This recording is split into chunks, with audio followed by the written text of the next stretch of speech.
Acho que podemos começar, né? Senhores pesados, muito obrigado aí pela presença de todos.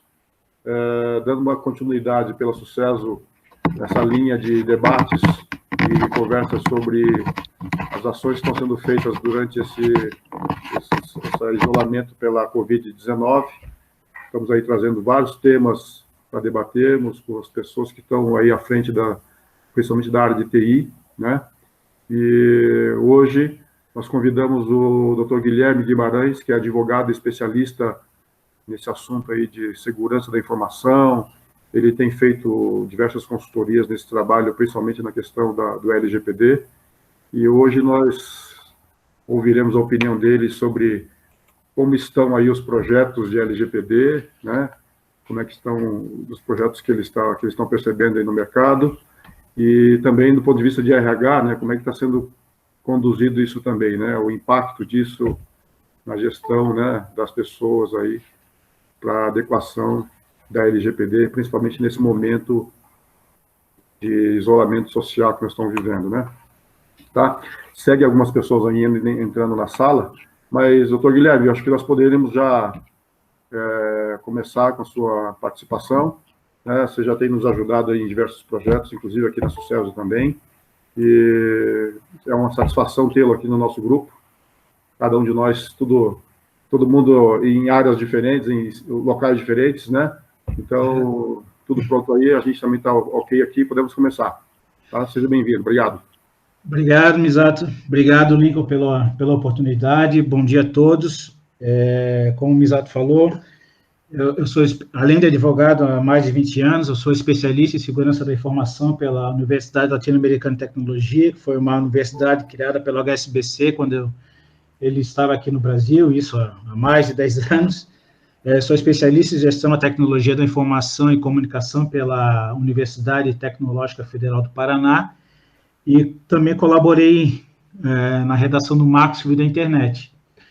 Então, como jargão popular, nós não caímos de paraquedas nessa questão da LGPD. A gente vem ao longo de anos aí implementando política de segurança, atuando na elaboração de contratos de tecnologia, de software, ajudando o RH na elaboração de contratos cada vez para atender essa nova roupagem voltada para a tecnologia, né? Então, a gente já tem todo esse know-how focado nessa parte das novas tecnologias.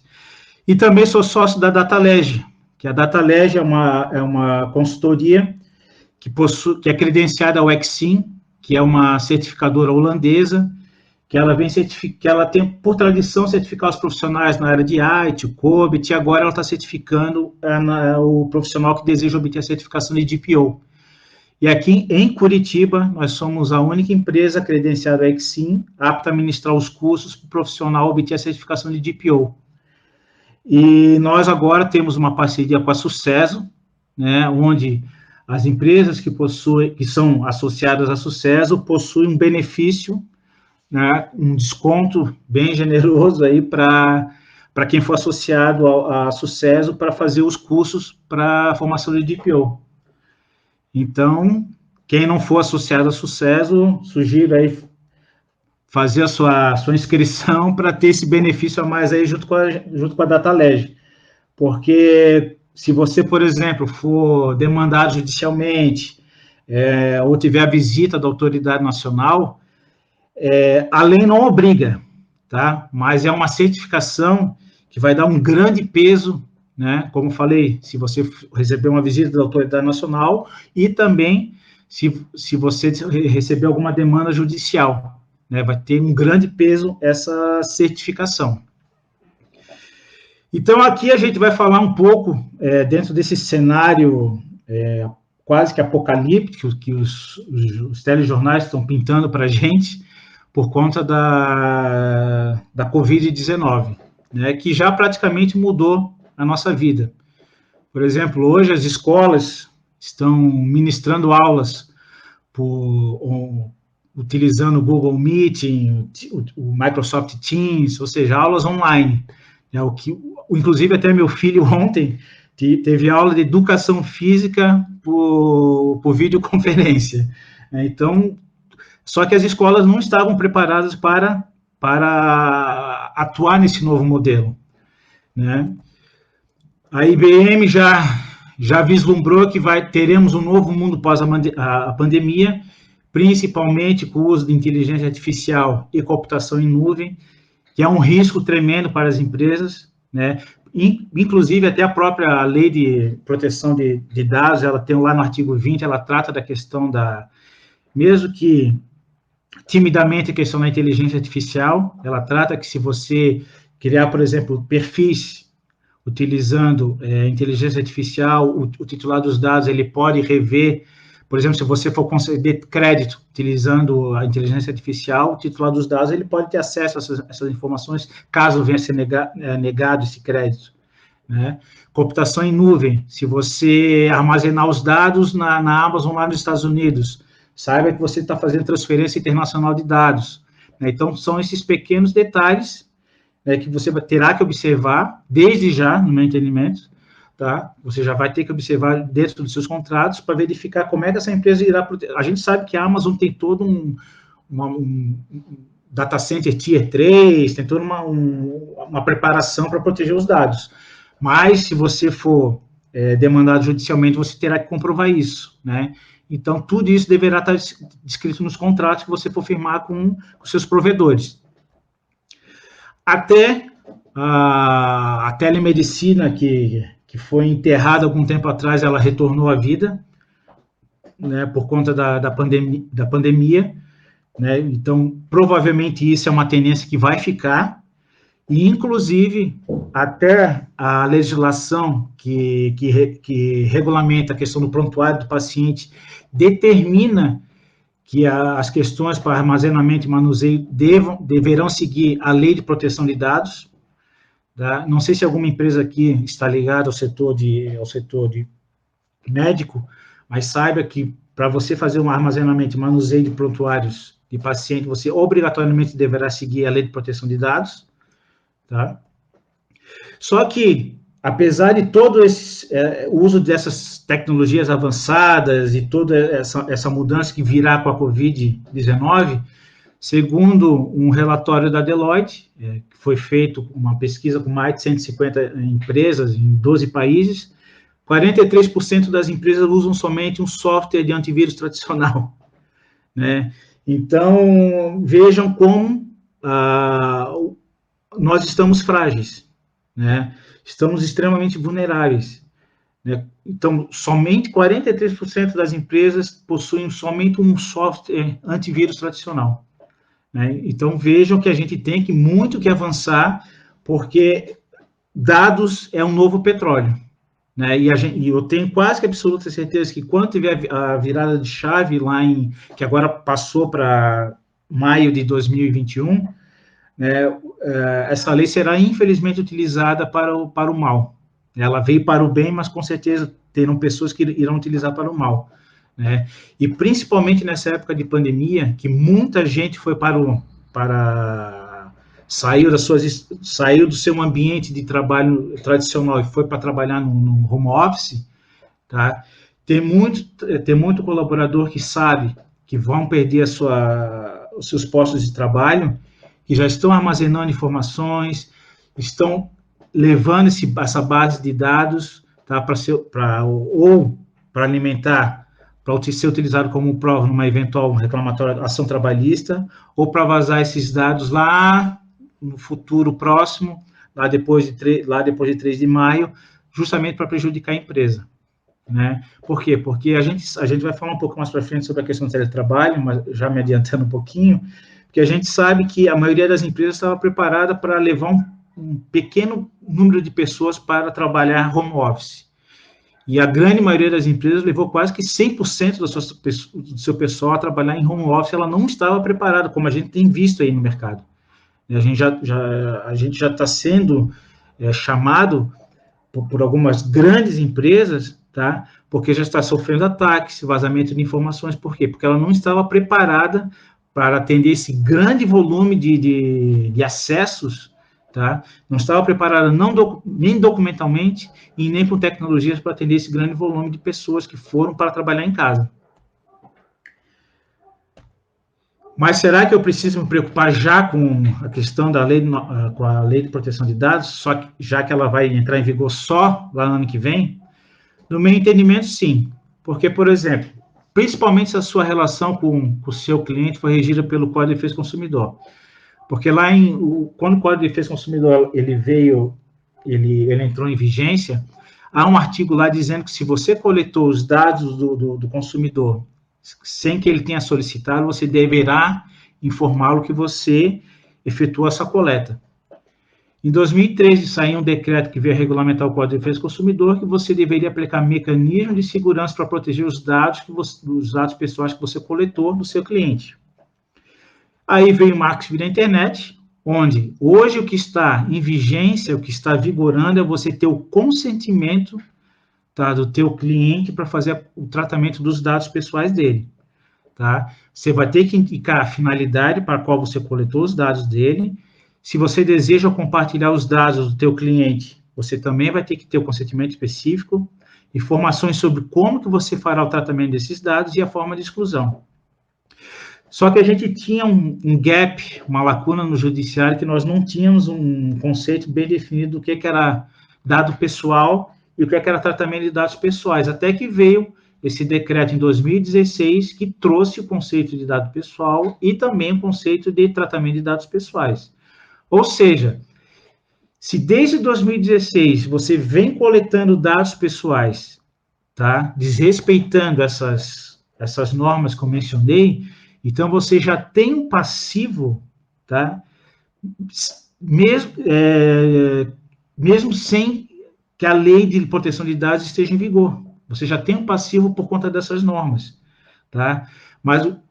Mas o detalhe maior é que, quando a lei entrar em vigor, tá, as pessoas entrarão em estado de alerta, porque, opa, mas espera aí, desde 2016 as empresas deveriam ter cuidado do meu dado, deveriam ter o consentimento por conta do Marco Civil da Internet, não me indicar a finalidade, tá? Compartilhar meus dados, mas eu não dei o meu consentimento, tá? Não proteger meus dados, tá? Então, quando a lei entrar em vigor, elas já vão ter consciência de que, pelo menos desde 2016, as empresas deveriam ter tomado esse cuidado, tá? Principalmente se a sua relação com o teu cliente for regida pelo Código de Defesa do Consumidor.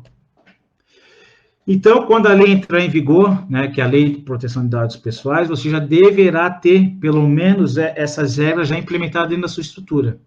Né, porque a Lei Geral de Proteção de Dados é aquela lei que disciplina toda a operação de tratamento de dados pessoais realizada por pessoa natural ou pessoa jurídica de direito público ou privado, ou seja, se aplica também às empresas públicas, tá, que coletaram os dados independente do meio, ou seja, coletor no papel, o coletor no ambiente digital, você vai ter que aplicar a legislação. Então, por exemplo, chega um caminhão na sua indústria, onde o caminhoneiro deixa lá na guarita o seu nome e CPF. É um dado pessoal que você vai ter que tratar, entendeu? Chega o visitante dentro da sua indústria, deixa lá o seu nome, CPF e uma fotinho lá na recepção. É um dado pessoal, então você também vai ter que tratar. Mas o que significa tratamento de dados pessoais? É qualquer uma dessas hipóteses. Se você coletou, se você utilizou, acessou, processou, distribuiu dados pessoais, arquivou, comunicou dados pessoais, ou seja, realizou qualquer uma dessas atividades com dados pessoais, obrigatoriamente você vai ter que observar a Lei de Proteção de Dados Pessoais, a LGPD. Tá? Basta realizar uma dessas atividades que obrigatoriamente você deverá observar a LGPD. E toda e qualquer empresa, tá, deverá utilizar medidas técnicas para proteger os dados pessoais, tá, adotar medidas preventivas para que não ocorra, por exemplo, vazamento de dados pessoais, tá, e comprovar essas medidas que você adotou dentro da sua estrutura. Então, por exemplo, você implementou uma política de segurança da informação, tá, e privacidade para proteger os dados pessoais. Então, você vai ter que comprovar que aqueles controles que você implementou, tá, eles são realmente eficazes. Então, por exemplo, o controle de acessos ao teu data center, onde você armazena os dados pessoais. Você vai ter que comprovar que que realmente você mantém aqueles registros, de quem acessa o teu data center, eles estão protegidos, você garante a integridade daqueles logs, a autenticidade, ou seja, foi o Guilherme que botou o seu dedão ali para entrar na sala do data center para verificar para fazer uma manutenção ou algo do gênero, entendeu? Então, você que vai ter que comprovar que aquelas medidas são realmente eficazes, ou seja, não vai adiantar nada você escrever uma bela política de segurança da informação e esquecer na gaveta amarelando. Por isso que a política, ela tem tanto aspecto jurídico quanto técnico. É a união desses dois mundos, jurídico e técnico. Não adianta nada eu ter somente o aspecto jurídico, escrever a política, tá? E esquecer dos aspectos técnicos, ou só investir em tecnologia e esquecer dos aspectos jurídicos. Eu tenho que trabalhar com os dois juntos, né? E é um dever tanto do controlador quanto do operador. Então, por exemplo, eu vi gente aí que trabalha na Toyota, certo? Então, a Toyota, por exemplo, contrata a Unimed para fazer a gestão do plano de saúde. Então, a Toyota seria o controlador e a Unimed seria o operador dos dados pessoais dos seus colaboradores. Então, a Toyota pode exigir da Unimed que ela tenha mecanismo de segurança, política de segurança para proteger os dados que ela vai compartilhar com a Unimed. Você pode exigir isso contratualmente, inclusive pode até auditar a Unimed para verificar se ela está seguindo aquelas diretrizes que você determinou. A Toyota tem aquela empresa que faz a borrachinha que segura o cano de descarga, entendeu? Possivelmente, de repente, você compartilha dados pessoais com essa empresa, tá? Enfim, só a título de exemplo. Então, você pode exigir dessa empresa que ela também tenha uma política de segurança para proteger os dados pessoais que você compartilha com essa empresa, tá? E você também pode auditá-la para verificar se ela está seguindo as suas diretrizes, tá? E o que é dado pessoal, né? É toda informação que eu posso identificar um indivíduo de maneira direta ou indireta, né? E o X desse conceito está aqui, informação relacionada. Então, qualquer dado que eu possa identificar o indivíduo pode ser considerado um dado pessoal. Então, por exemplo, a gente dividiu o dado pessoal em 3 camadas, como dados simples, né? Como CPF, nome, endereço, que eu consigo identificar de maneira direta, dados financeiros, informações que posso identificar, né, na sua esfera financeira, e dados comportamentais. Então, por exemplo, dados de geolocalização. Então, se, por exemplo, eu utilizo lá no meu caminhão que transporta as minhas peças, tá? Se eu uso qualquer tipo de ferramenta para fazer a localização do caminhão em tempo real, isso pode ser considerado um dado pessoal se estiver vinculado ao motorista, tá? Endereço de IP, cookies, logs de conexão, logs de acesso, então tudo isso pode ser considerado um dado pessoal, tá? Não é só um nome e CPF. E o dado pessoal sensível, que são somente essas hipóteses, informação de origem racial, étnica, convicção religiosa, dado genético e dado biométrico. Então, se, por exemplo, se o meu colaborador vai fazer o registro de pontos por biometria, é um dado pessoal sensível que tem que ter uma camada mais de segurança, né?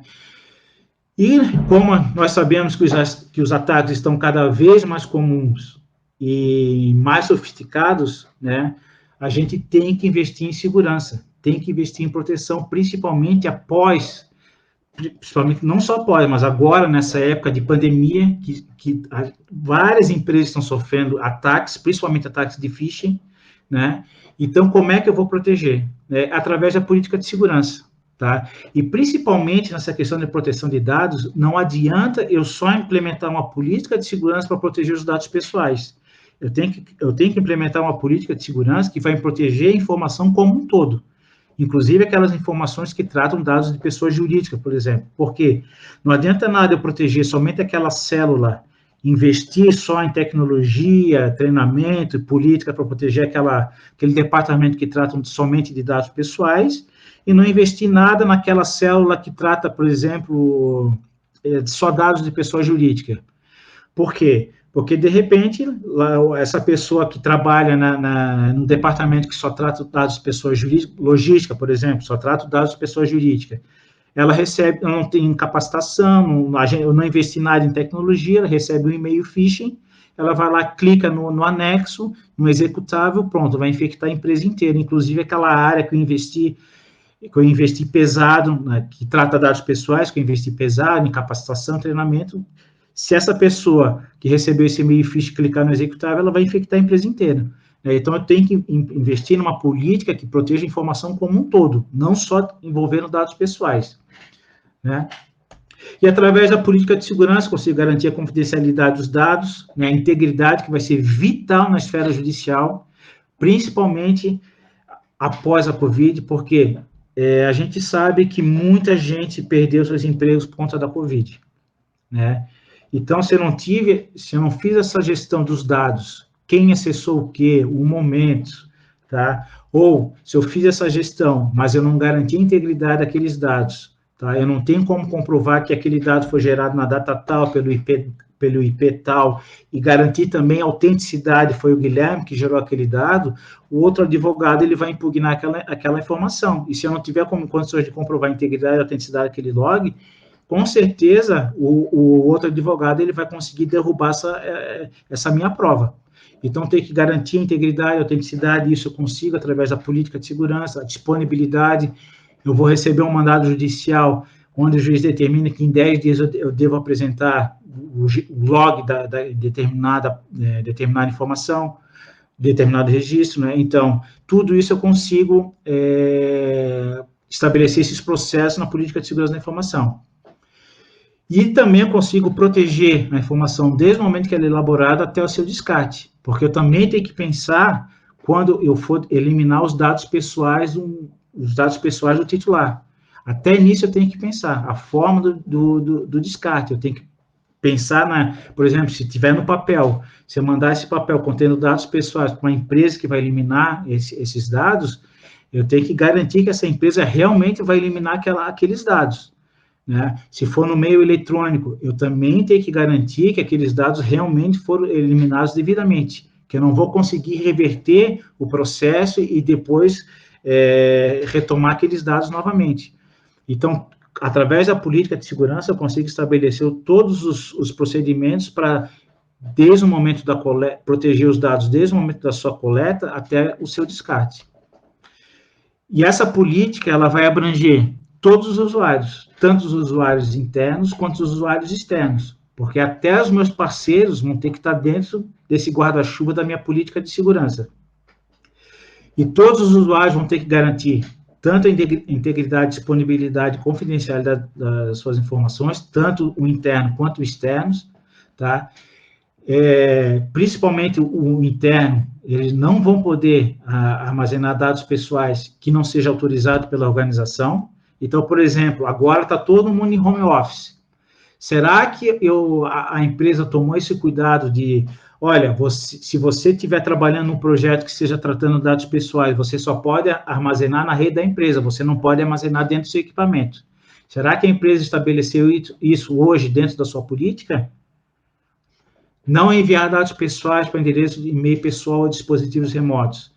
Também, será que hoje você estabeleceu isso dentro da sua política, que ela não pode, o colaborador, para facilitar a vida dele, ele vai mandar lá para o seu Gmail uma lista de, por exemplo, o pessoal de RH vai mandar a lista de todos os colaboradores, contendo os dados pessoais para mandar para um plano de saúde, por exemplo, ou para um plano de benefícios qualquer aí, né? Será que isso está descrito numa política, ou para um HD externo, ou para um Google Drive que não foi autorizado pela empresa? Será que isso está descrito hoje na sua política para o pessoal que foi trabalhar remotamente? Tá? E o pessoal está ciente que ele só pode utilizar os dados pessoais o mínimo necessário para atingir as suas finalidades. Então, tudo isso você pensou antes de mandar o pessoal para trabalhar em home office?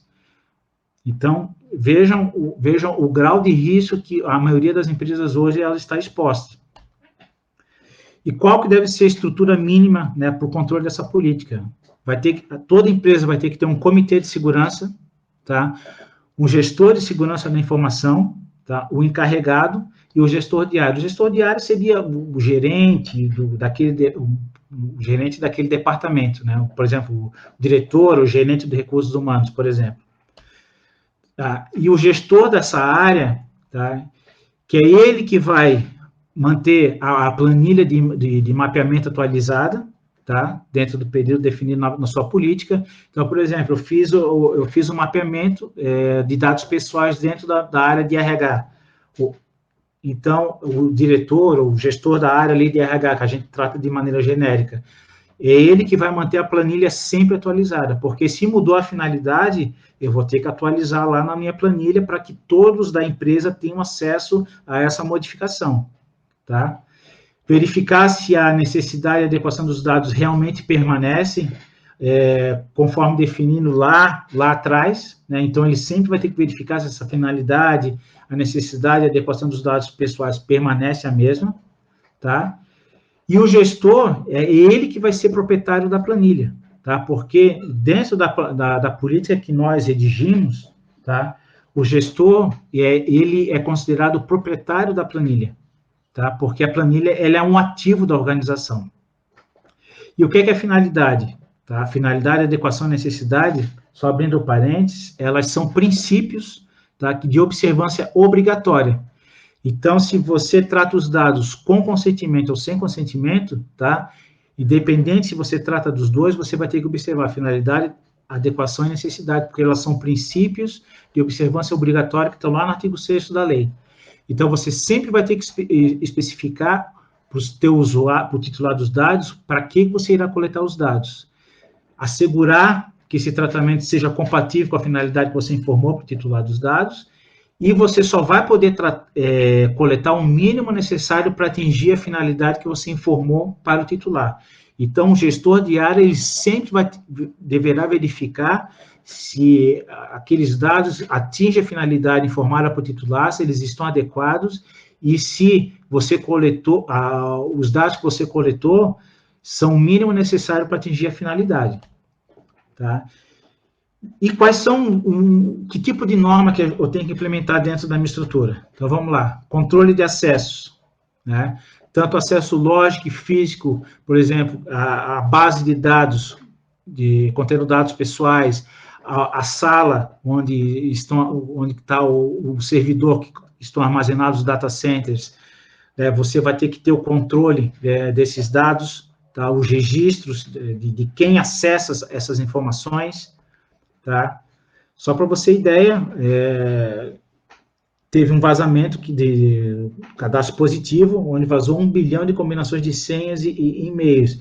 Então, se você não exige na sua política que o colaborador ele não pode utilizar o seu login e senha para fins pessoais, somente na sua atividade profissional, então, se ele utilizou aqui no cadastro positivo o seu login e senha que ele utilizou na sua atividade profissional, tá? Vazou, e com certeza um atacante, se teve acesso a essa informação, ele vai tentar, por meio de uma engenharia social, por exemplo, tentar invadir a sua base de dados. Né? Então, você tem que estabelecer isso dentro da sua política. Tá? Estabelecer dentro da sua política é vedado o empréstimo da senha, e o colaborador tem que estar ciente que, por exemplo, isso constitui crime, que ele não pode emprestar a sua senha, utilizar a senha do seu parceiro. Então, por exemplo, agora, nessa época de pandemia, que está todo mundo em casa, possivelmente alguém deve estar pedindo, me empresta a senha lá da contabilidade, que precisa acessar determinada planilha ou determinada pasta, que eu preciso pegar determinado documento. Possivelmente isso está acontecendo, entendeu? Mas se o colaborador está dentro da sua política, você estabeleceu que é vedado o empréstimo e o compartilhamento de senha, e que isso pode constituir crime, com certeza você vai reduzir esse tipo de atitude. E também, se você deixar claro que isso pode constituir uma demissão por justa causa, inclusive, tá? Você reduz ainda mais esse risco, tá? Rotular as informações, tá? Classificar suas informações, no mínimo, como confidencial, interna ou pública, extremamente importante você classificar suas informações, tá? E rotular tanto no ambiente físico quanto eletrônico, tá? É extremamente importante você rotular suas informações. Por quê? Porque, principalmente nessa época agora, se alguém utilizar um documento que foi rotulado como confidencial, tá? E essa informação causar dano para a sua empresa, essa pessoa ela vai responder criminalmente, tá? Mas desde que aquela informação tenha sido rotulada como confidencial. Então, veja a importância da classificação e dos rótulos, né? Então, repito, gente, se o seu documento eletrônico estava rotulado como confidencial e alguém teve acesso, e alguém que não era autorizado pegou esse documento rotulado como confidencial e utilizou indevidamente e causou dano para a empresa, tá? Essa pessoa ainda que tenha que reparar civilmente, ela responderá criminalmente por esse uso indevido, tá? Então, repito, vejam a importância de você classificar suas informações e rotular as suas informações. E também poderá causar uma demissão sem justa causa, porque você também tem que estabelecer um nível de acesso, né? Nessa época de pandemia, a gente já foi demandado por algumas empresas, onde a gente verificou que o colaborador ele tinha acesso a todo tipo de informação, não foi estabelecido o nível de acesso do colaborador, né? Então, por exemplo, a título de exemplo, tá? O estagiário ele tinha um nível de acesso equiparado ao diretor do departamento, entendeu? Por quê? Porque a empresa não mandou todo mundo para casa, é só que ela não tomou esse cuidado de definir os níveis de acesso, nem antes e nem depois, tá? Só que, nesse exemplo aqui, como a empresa tomou esse cuidado, né, se ela definiu o nível de acesso, mas como colaborador ele infringiu essa regra, ele foi demitido por justa causa. Mas veja um risco de você não definir o nível de acesso, e essa pessoa tem acesso a um documento confidencial que ela não deveria ter acesso a essa informação, né? Veja um risco disso para a empresa e veja o quanto todas as empresas estão expostas a esse risco, porque a grande maioria não tomou esse cuidado, infelizmente. E também você tem que envolver os seus parceiros, porque, por exemplo, naquele exemplo que eu falei da Toyota, que tem o seu parceiro lá que só faz a borrachinha do cano de descarga, né? De repente, essa empresa ela não investe em segurança, né? Porque ela só faz lá só a borrachinha para segurar o cano de descarga do veículo, só faz isso. Então, um cybercriminoso, sabendo disso, que essa empresa não investe em nada em segurança, ele vai utilizar essa pequena empresa para chegar na Toyota, né? E isso já vem acontecendo. Então, você tem que exigir, independente do porte da empresa, que ela tenha política de segurança, tá? Mecanismo de segurança para todo e qualquer acesso que você permita dentro da sua estrutura, entendeu? Independente do porte. Principalmente se ela tem acesso à sua base de dados contendo dados pessoais, tá?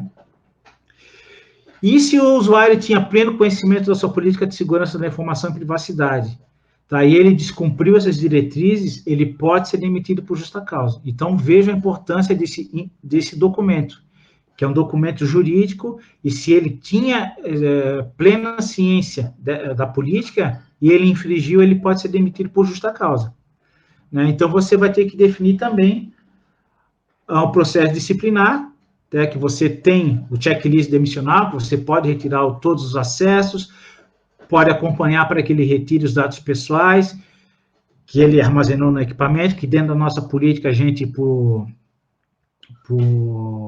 default, a gente já coloca que ele não pode armazenar nada de dados pessoais dentro da máquina da empresa, tá? E esse checklist demissional, ele não caracteriza dano moral, tá? Inclusive até o TRT do Paraná que já definiu isso, tá? E um detalhe agora, né, que dentro das medidas de manutenção do emprego, o governo estabeleceu que o teletrabalho, tá, é uma dessas ferramentas que você pode utilizar para combater esse estado de calamidade pública, né? Só que você para estabelecer o teletrabalho, tá? Você tem que especificar todas as atividades que o colaborador deveria realizar, tá? Indicar como se dará o reembolso, caso, por exemplo, ele venha contratar um antivírus, tá? Como que a empresa vai reembolsá-lo nesse caso, tá? Indicar como evitar as doenças e acidentes de trabalho, ou seja, você deveria ter passar para ele uma cartilha indicando como ele deveria evitar esse tipo de situação, e a mudança deve ser registrada, ou seja, se ele trabalhava dentro lá da estrutura da sua empresa e você passou para o trabalho remoto, isso você deveria, ou no contrato original estar especificado, ou num termo aditivo. Essa mudança do trabalho convencional para o remoto, você deveria registrar num termo aditivo, tá? E outro detalhe, tá? Também nesse termo aditivo, você deveria indicar qual a estrutura que ele deveria implementar dentro da sua casa, tá? Para prestar o trabalho remoto, tá? E de quem que seria a responsabilidade pela aquisição, manutenção e fornecimento dos equipamentos, tá? Tudo isso deveria estar fixado no termo aditivo, tá? Então, a empresa, para proteger o trabalho remoto, deveria, no mínimo, estabelecer uma VPN, um link seguro, criptografado, disponibilizar um antivírus, que a gente já viu lá, inicialmente, que mais de 50% não utilizam antivírus. Monitoramento de tráfego, extremamente vital, porque de repente tem um man in the middle ali só capturando o pacote de dados, tá? E ter a conscientização dos colaboradores, tá? Que é considerado, inclusive, uma nova camada de segurança. Então, antes de ter mandado o pessoal para trabalhar em home office, ter feito um trabalho de conscientização do que é que ele poderia fazer, os riscos, tá? Que ele está exposto, e também a empresa, e como que ele poderia utilizar o equipamento, né? Porque a gente, só para vocês terem ideia, hoje a divulgação de dados é um incidente mais comum, e o método mais comum é o phishing, né? Por exemplo, durante essa pandemia, teve o golpe do Netflix, né? Netflix grátis, que muita gente caiu. Então, imagine o seu colaborador lá, clica no e-mail do Netflix, oferecendo Netflix grátis, clica lá no executar e vai infectar a rede da empresa inteira. E basta uma pessoa para infectar a empresa inteira, né? E vejam que 56% daquelas empresas que foram entrevistadas pela Deloitte, somente 56%, tá? Tem um programa de conscientização. No meu entendimento, isso é pouco, né? E ter a política de segurança, né? Justamente para blindar essas questões. E quais são os riscos nesse trabalho remoto? Ter o furto de dados, né? O uso indevido de recursos, ou seja, um cybercriminoso pode obter acesso a um computador conectado à rede e utilizar para a prática de atividades maliciosas, tá?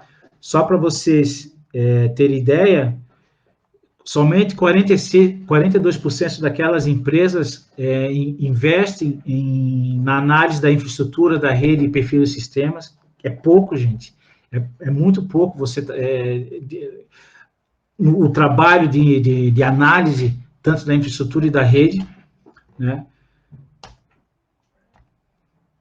Interceptação de tráfego, como eu falei, né? Ter alguém ali no meio, ter um sniffer ali no meio, só capturando as informações, se estiver trafegando sem uso de criptografia ou sem uso de VPN. E muita empresa não está, por incrível que pareça, tem muita empresa que não está utilizando VPN, ou não está criptografando as informações e está trafegando em texto em claro, né? E ataque de personificação, tá? O cybercriminoso está substituindo o dispositivo na rede, né? E as pessoas estão se conectando a esse dispositivo, achando que é um dispositivo da empresa e passando informações, senhas. Então, imagina o grau de risco. Vocês já imaginaram você estarem agora, todo mundo numa reunião, uma videoconferência tratando informações sigilosas e vocês acham que estão falando com o diretor da empresa e, na realidade, é um atacante que está se passando pelo diretor da empresa? Isso é possível, viu, gente? Veja essa. Wait a second, somebody is trying to connect to our conference. Okay, who is it? I don't know. 1 second.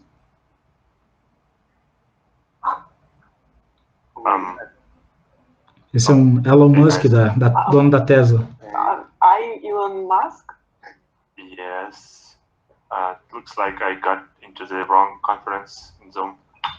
How are you doing, guys? Good. How are you? Good. Nice. Thank you. Nice hair color, by the way. Thank you. Elon. Well, then have a nice day. Bye. Have a nice day. Bye. Bye. Have a nice day.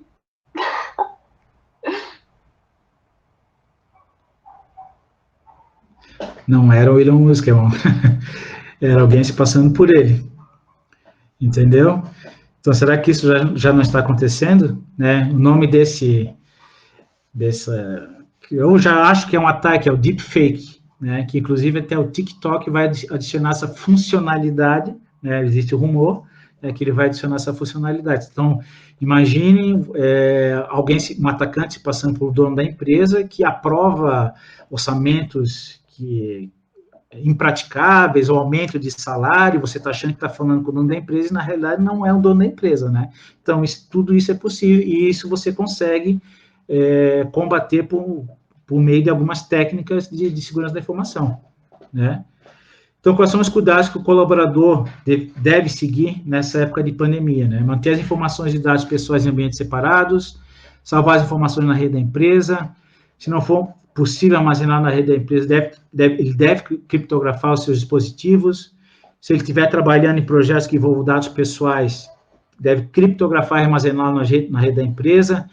Não enviar informações sobre dados pessoais por meio de Bluetooth ou rede pública sem criptografia e utilizar VPN, né? E pela empresa, definir um nível de acesso, né? Determinar os critérios de autorizações para retirada de documentos da empresa, porque com certeza muita gente retirou documentos da empresa, tá? Sem qualquer tipo de critério, sem autorização, inclusive levou HD externo com informações da empresa, tá?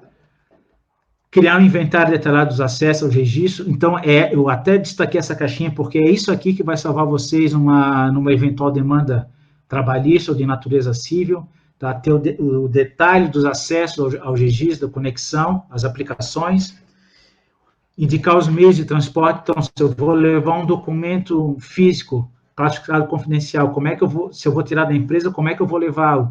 Tá? Vai ser numa caixa fechada, ou se é um HD, vai ser criptografado. Então, tudo isso tem que ser definido, tá? Se o colaborador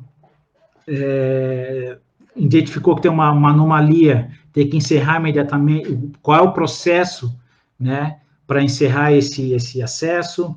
Definir as regras de e-mail e também de WhatsApp, tá?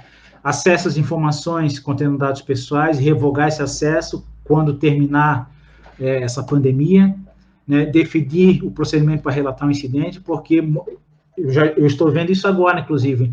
Tem muita empresa que não definiu isso. Para quem que o colaborador vai reportar se ocorrer um incidente? É para o RH, para o jurídico, para o dono da empresa, né? Para o gestor de área. Então, a empresa não definiu isso, tá? E habilitar o mecanismo para encontrar e eliminar remotamente os dados. Então, se o colaborador está utilizando esse equipamento, habilitar o mecanismo para localizar ou eliminar os dados remotamente, né? Caso ele vá na casa da sogra com o notebook. Se no trajeto ele perdeu o notebook, ele tem que informar a empresa e o pessoal de TI remotamente consegue apagar os dados remotamente. Né? Então, a empresa tem que ter um comitê de segurança formado, no mínimo, pelo jurídico, TI, RH e o comercial, né? Onde esse comitê que vai homologar os sistemas que o colaborador, os sistemas e os hardwares que o colaborador vai utilizar no trabalho remoto, apreciar os assuntos relacionados à segurança da informação. Se tiver um incidente, ele vai convocar os gestores das áreas envolvidas, ou seja, foi dados pessoais de colaboradores que vazou, vai chamar o pessoal da RH, vai chamar o jurídico, foi dados financeiros, vai chamar o pessoal de financeiro, enfim, as áreas específicas que daí esse comitê é que vai acionar. Acompanhar o incidente, daí vai implementar a melhoria das políticas, auxiliar o encarregado nas ações relativas aos dados pessoais, e é esse grupo que vai definir as regras, é esse grupo que vai definir as diretrizes para o transporte dos documentos físicos e digitais, é esse grupo que vai definir as regras para o acesso às informações e quando vai revogar o acesso, né, e definir o procedimento para relatar um incidente de segurança, né. Então, as minhas sugestões, tá? A empresa vai ter que formar esse comitê, obrigatoriamente, gente, para tomada de decisões e de emergência efetuar a gestão de risco, isso pós-pandemia, ao final da pandemia, tá? Criar um plano de contingência, incluindo questões envolvendo empregado, governo, público, externo e toda a cadeia de logística, criar um mecanismo para comunicar os empregados, clientes, fornecedores de maneira ágil e efetiva, porque eu vi muita empresa batendo cabeça porque não sabia para onde seguir. Então, pós-pandemia, se Deus queira que nunca mais aconteça isso, mas que venha acontecer, vai ter que ter um mecanismo eficiente para comunicar o pessoal, vai ter que avaliar os contratos com os clientes, tá, para apresentar soluções rápidas, tá, para evitar perdê-los, e também para diminuir o impacto na perda de receitas, né? Porque, por exemplo, eu vi gente aí que demorou, a pandemia começou lá para fevereiro, agora que começou a sugerir redução de contratos, mas nesse meio tempo perdeu clientes, criou uma insatisfação com seus clientes, né? Teve perdas financeiras e podia ter equacionado isso há muito tempo. Né? Então, vai ter que avaliar os contratos disso de maneira rápida, ágil, tá? E já implementar essas soluções. Vai ter que rever os contratos com seus fornecedores, tá? Para manter a atividade e ajustar um cronograma de pagamento, né? E implementar as diretrizes para a gestão dos dados pessoais dos empregados e clientes. Então, essas são as minhas sugestões mínimas, né?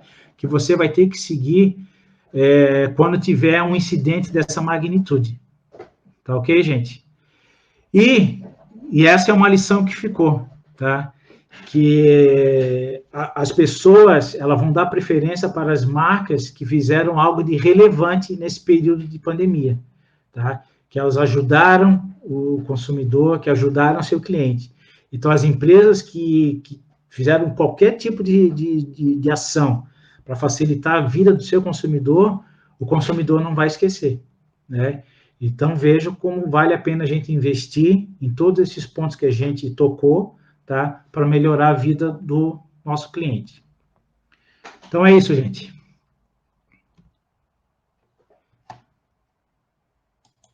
Beleza, doutor Guilherme? Obrigado aí pela explanação, né? Pessoal, desculpa mais um pouquinho, a gente acabou avançando um pouquinho no horário, né? Mas, de qualquer forma, foi bastante significativo aí essa abordagem, essas recomendações, inclusive, que o doutor Guilherme nos passou. Doutor Guilherme, temos ali algumas perguntas já. Certo. Se você... Eu até não entendi muito bem a colocação da Denise, Denise, até preferia que você entrasse, se possível, né? Fazer a pergunta em áudio mesmo, talvez seja mais fácil, né? Sim, claro.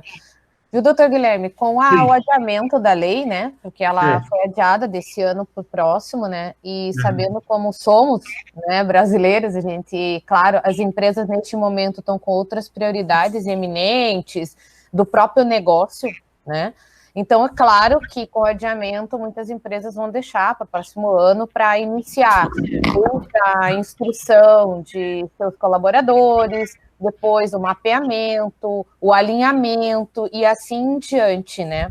Então, meu questionamento é, na sua visão, né, com o adiamento, você acha que realmente as empresas devem continuar com esse processo ainda este ano, aproveitar que a gente está no momento de conhecer, disseminar soluções, parceiros, ferramentas, nesse sentido, né?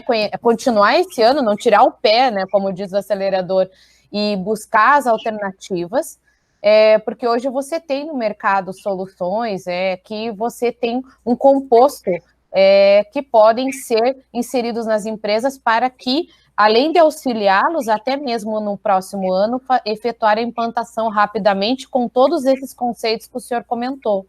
Então, eu queria saber, na sua opinião, as empresas devem deixar para o próximo ano, continua este ano, como que é a sua visão nesse sentido? Olha, nós já concluímos vários projetos já, tá? E a minha opinião é a seguinte, façam esse ano, entendeu? Não parem. Por quê? Porque o que a gente viu na prática? A gente implementou, já criou o comitê de segurança, e durante esse processo de implementação, a gente já ia treinando o pessoal, já ia estressando a política que a gente implementou, já ia ajustando a política dentro da empresa, ia fazendo aquisição de software, de hardware, porque, desculpa ter a expressão, porque vai chegar lá no ano que vem, vai ficar aquela corrida de ganso atrás de consultorias, tá, para fazer essa implementação. Tá? E a gente sabe que as consultorias sérias, elas vão estar atoladas de serviços. Exatamente. Tá? As consultorias sérias, se é que você acha que você me entendeu, né? Sim, sim. Sim, é o que eu falo, porque a empresa, ela tem que mapear o processo, depois entender com quem que está essa informação. Daí você tem data center, você tem banco de dados, você tem toda a aplicação da empresa. Então, ela precisa ter empresas e parceiros do lado dela que façam essas soluções, terem essas informações com mais conceito, com muito mais segurança, palpável, né? Com certificação.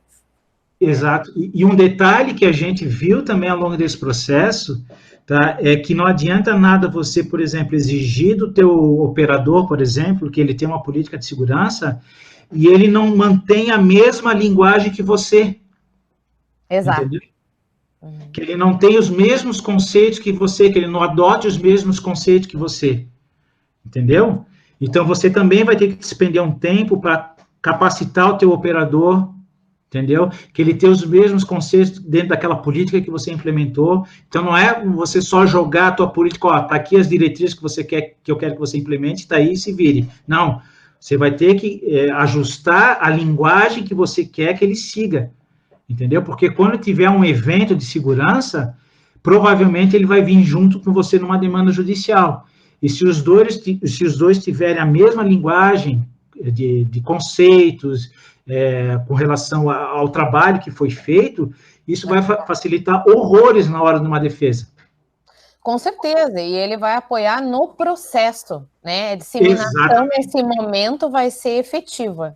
Exatamente. Não adianta, porque o que a gente está vendo aí? O controlador ele está jogando, eu quero que você implemente isso aqui, pronto, e deu. Entendeu? Aí lá o jurídico do operador, ele vai pegar aquilo e vai colocar aquilo que ele entende de conceitos, entendeu? E vai implementar aquilo que ele entende da LGPD. Sendo que, se você como controlador, você que vai ter que falar para ele, ó, eu entendo que você, vazamento de dados é isso, eu quero que você compreenda dessa maneira, entendeu? Que a gente tem que ter a mesma linguagem. Eu atuo na parte da gestão e segurança da informação, e a gente tem casos assim que tem setores, como o senhor comentou, desde a recepção até mesmo uma gestão da segurança do trabalho, né? Onde você tem prontuários manuais, existem processos que têm que ser redefinidos, que muitas empresas têm qualificação para isso, para ajudar, não reinventar a roda, né? Não é inventar a roda, não é, exatamente. Você falou tudo agora, não é inventar a roda, entendeu? Porque já tem processo definido, porque eu já estou mais de 10 anos nessa área de segurança, e a gente sabe que tem muita coisa que já está pronta, que a gente pode implementar, entendeu? A gente não vai inventar a roda. Entendeu? Doutor Guilherme, obrigado por essa resposta, Denise, obrigado pela participação, né? Eu que agradeço. Desculpa aí, às vezes, interromper um pouquinho a conversa, mas é para a gente poder ter nosso evento aqui, mais objetivo. O doutor Guilherme também tem uma pergunta da Tatiane, né? E tem aqui perguntando como é que faz para identificar que teve um vazamento de dados, né? De dados. Eu acho que você já conhece bem esse assunto, né? Podia só para a gente concluir nosso bate-papo de hoje, né? E depois até deixando aí os contatos, doutor Guilherme, para que as pessoas possam também, eventualmente, aí acioná-lo para alguma dúvida, algum tipo de aprofundamento aí nesses temas de hoje, né? Certo.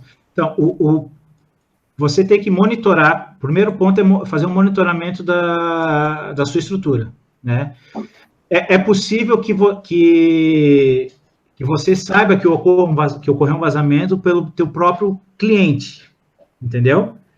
Só que a lei fala que se você implementou a política de segurança da informação, treinou todo mundo, investiu em tecnologias, certificou o teu pessoal, entendeu? Mas ocorreu um vazamento, tá? A lei fala que você não será responsabilizado, mas a gente sabe que judiciário é uma caixinha de surpresas, né? Então, eu falo que você terá a grande chance de não ser responsabilizado por esse vazamento, porque você fez todo o dever de casa, entendeu? Mas é extremamente importante que você monitore a sua infraestrutura para verificar para agir ativamente, entendeu? Mas eu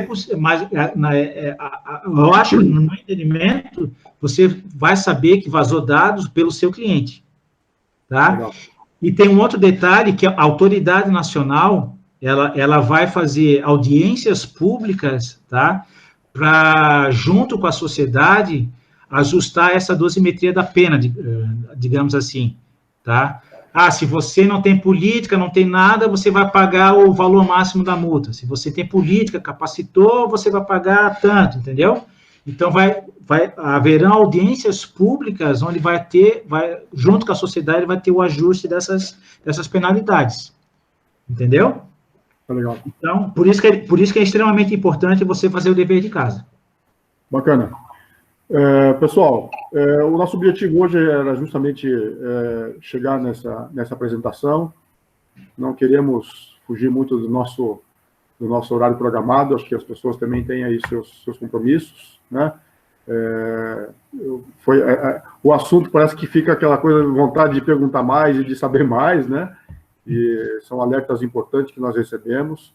Eu diria que o objetivo nosso era justamente deixar esses alertas para que as pessoas possam também tomar conhecimento do que está acontecendo no mercado hoje. O doutor Guilherme já tem essa grande bagagem, mas em virtude do nosso compromisso aí com horários, vamos encerrando por aqui hoje. Fica ali os contatos do doutor Guilherme e da equipe. E quem tiver mais dúvidas, pode consultar. Pode me mandar e-mail aqui no meio. Pode me mandar e-mail. Foi gravado, então nós vamos também disponibilizar isso no link dos nossos sites, das redes sociais da Sucesso, tá? Então, quem tiver algum interesse e poder acompanhar isso de novo, rever esse assunto, fica disponível, certo? Pessoal, muito obrigado. Parabéns aí a Sucesso, doutor Guilherme, parabéns, viu? Obrigado, viu? Obrigado. Obrigado, viu? E, mais uma vez, doutor Guilherme, obrigado pela sua disponibilidade de nos ajudar e compartilhar seus conhecimentos, suas experiências, né? Tenho certeza que isso ajudou bastante algumas pessoas e algumas podem até, eventualmente, querer se aprofundar no assunto aí, realmente. Certo, eu estou à disposição. Um abraço, gente. Muito obrigado por enquanto, viu? Parabéns. Obrigado, tchau. Pela participação. Tchau.